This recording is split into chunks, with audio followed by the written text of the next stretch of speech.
Well, Africa is my I don't know how to even explain this. It's where I grew up basically, and it's where I started my businesses. So I understand it very well.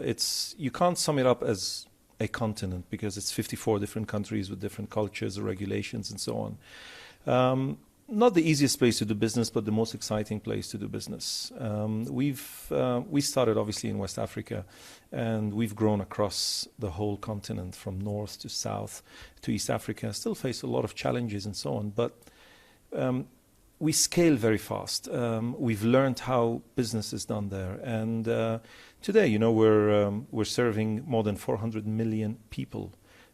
Already across 30 countries. So it's quite some scale that we've done. So you're a busy man. You're going to be traveling across 4 continents over the next month. Yeah. What are you going to be up to? Building more blocks, building and building. We were just having this conversation that in Africa, I never call it a disruption because we constantly building bridges and what I call soft infrastructure. What does that actually mean? If you try and work in the developed world today, even in Europe, the US, and so on, new technology comes out, it's automatically seen as a disruptor. Oh, how is this going to disrupt? How is machine learning going to disrupt this? How is technology going to disrupt this industry and so on? So people are actually very concerned. They don't embrace technology as much. In Africa and Middle East, they embrace the technologies a lot more because they were deprived.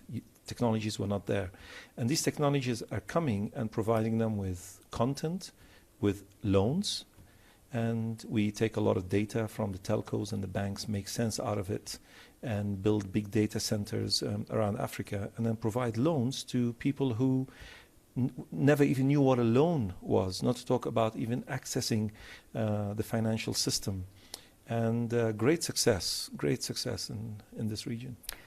What are the people here at Davos, the great and the good, missing when it comes to your business specifically? Because when you're talking about, these are technologies that are really helping and changing people's lives. And of course, one of the conversations that's happening right now at the World Economic Forum is the fear about artificial intelligence and how that is really going to not be great in most of the developed world because, of course, it might in fact take jobs.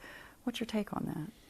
The issue is people in Davos are constantly thinking about safety. Where do I invest that is just safe? And people have infrastructure in their mind as a safe, real estate as a safe asset. So when it comes to technology, they like to invest in certain disruptive technologies, but it's got to be based out of San Francisco or somewhere in Europe.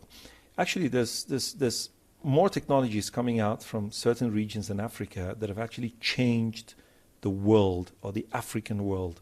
They've actually added value to the people. These are not disruptive technologies like social media and so on, which is a different story altogether.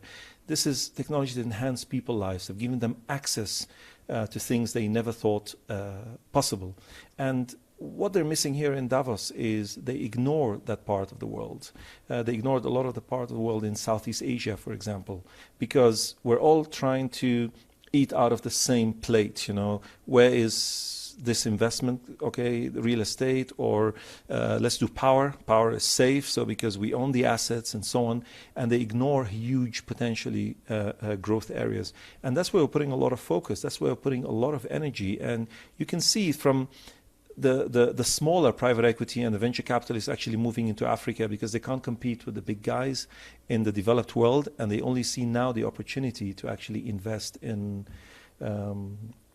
Africa. I was with the Prime Minister of Ethiopia yesterday, and the country is starting to open up because they've realized that by allowing people to come and take the power, take the banking industry over, look at the telco, they've scaled very fast. The country was closed for many, many years, and all of a sudden we're seeing these African nations start to adopt international investors.